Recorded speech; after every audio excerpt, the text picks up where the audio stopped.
C'est une urgence nationale, souvent oubliée. En France, des centaines de personnes meurent chaque année dans la rue. Les rencontres, l'alcool, la drogue. Voilà, je suis passé par des mauvais moments.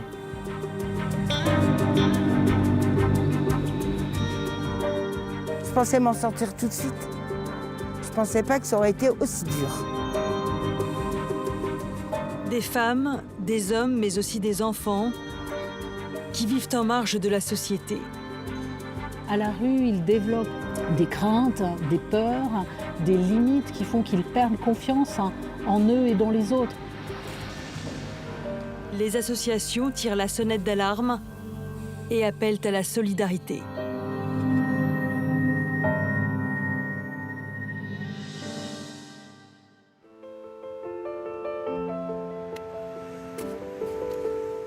Valérie aime venir à la Porte d'Orléans, au sud de Paris.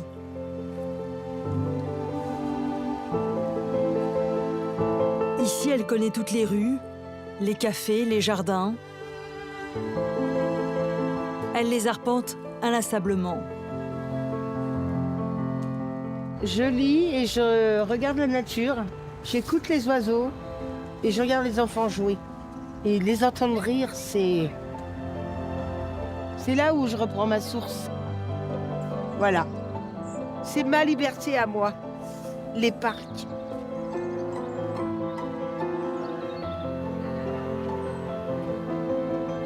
Valérie est sans domicile fixe. Après un divorce et le décès de ses parents, elle se retrouve seule, en situation de précarité, à l'âge de 60 ans.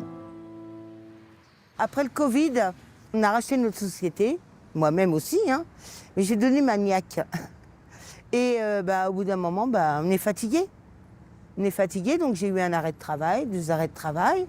Et après, un jour, personne ne prenait de mes nouvelles, plus de 30 ans de boîte. Je me suis dit, mais pourquoi tu y vas? Donc, je n'ai pas envoyé d'arrêt de travail, j'ai rien fait du tout. Et j'ai reçu un courrier plus d'1 mois après en disant, pas de nouvelles, pas d'arrêt de travail, donnez-nous de vos nouvelles, sinon c'est abandon de poste. Eh bien, j'ai répondu en lettre recommandée, j'accepte le terme abandon de poste. Pour Valérie, c'est le point de bascule. Sans ressources financières, elle ne paye plus son loyer. Un vendredi, en juin, vous arrivez chez vous à plus de 22... il était quoi? 20h30. Et là, vous voyez que c'est plus votre serrure, vous voyez que vous avez un papier plié quand même, hein, en disant vous n'avez plus le droit de rentrer, vous êtes expulsé, sinon vous avez le droit à une amende. Et un vendredi soir, qu'est-ce que vous voulez faire? Vous n'avez plus rien. Je me retrouve dans la rue avec mon sac, en me disant mais qu'est-ce que je fais?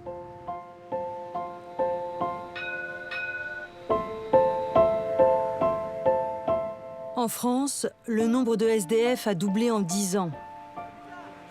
Aujourd'hui, il serait près de 350 000. Romain a lui aussi vécu dans la rue pendant 2 ans.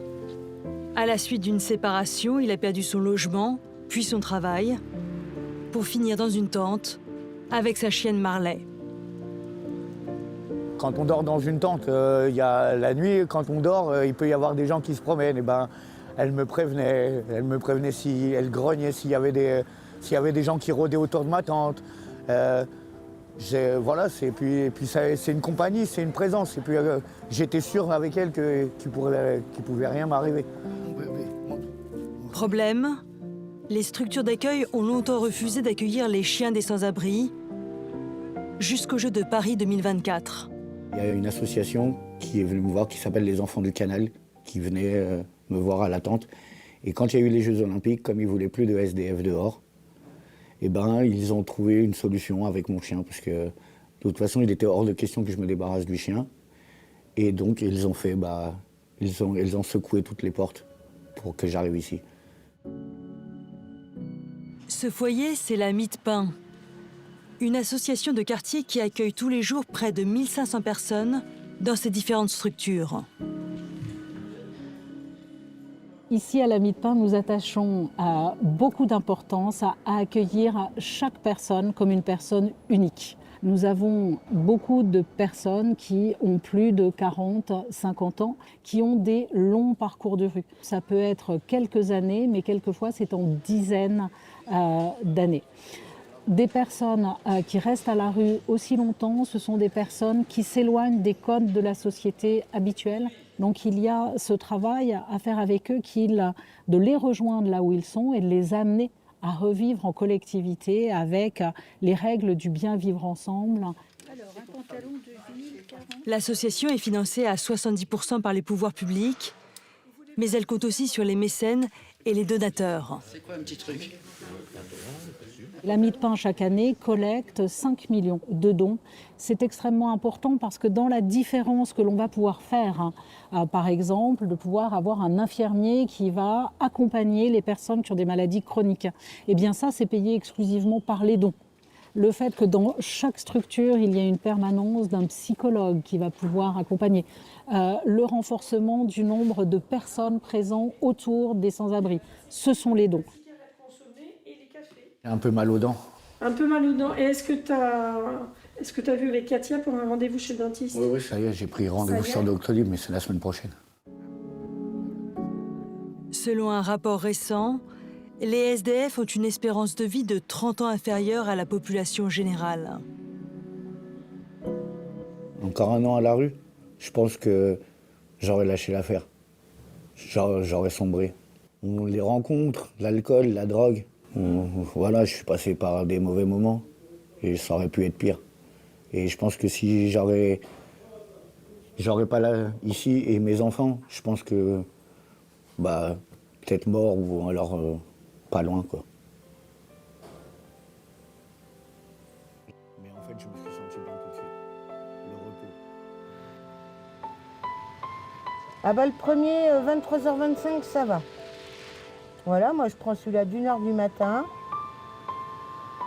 Valérie, elle, n'a pas encore retrouvé d'adresse.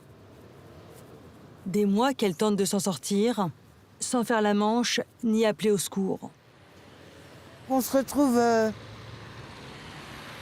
seul au monde. Et puis on a aussi notre dignité. C'est comme aller voir, chercher de l'aide. On peut pas. Parce que au départ, on se dit, mais pourquoi je vais chercher de l'aide? Puis je vais m'en sortir, quoi. Je pensais m'en sortir tout de suite. Je pensais pas que ça aurait été aussi dur.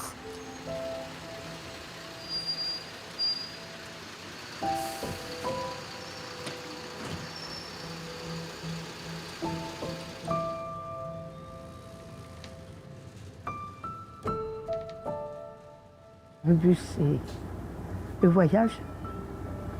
C'est comme ça que je passe mes journées, à m'évader. Peut-être pour oublier ce que je vis.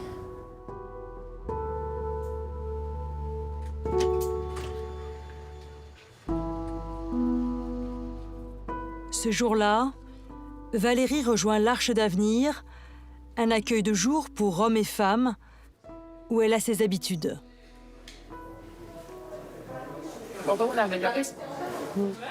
Hein? À tout à l'heure. Ça va, tu vas bien? Oui, ça va, ça fait longtemps. Ah ouais, mais t'inquiète, Ça tu va, vas bien. oui, ça va, merci. Ah, Madame, comment tu vas? Ça fait plaisir. Dans ce foyer mixte, les femmes ont un espace dédié où elles peuvent souffler en toute sécurité. Ici, c'est le dortoir. C'est là où on se repose, de l'ouverture jusqu'à midi et même l'après-midi. Pour moi, personnellement, je trouve ça mais au top. C'est vraiment une salle où on est au repos.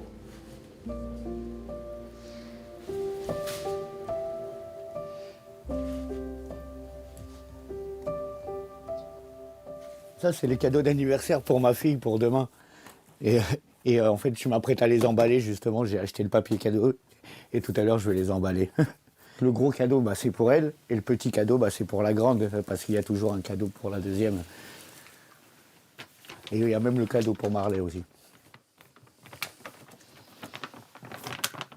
À la Mie-de-Pin, Romain travaille ses dossiers avec l'assistante sociale, Katia.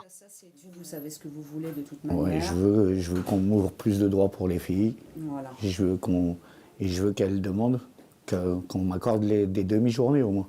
Que je puisse sortir avec les filles, les emmener au musée.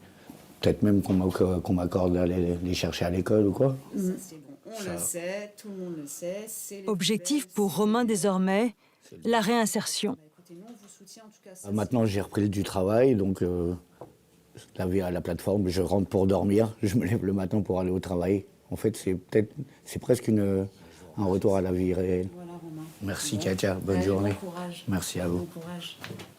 Pour la suite, là, j'attends que l'assistante sociale, elle m'aide à retrouver un logement ou une pension de famille pour pouvoir commencer à réaccueillir mes enfants, pour pouvoir revivre avec elles. L'objectif principal, c'est de vraiment revivre avec mes filles. J'ai que ça comme projet.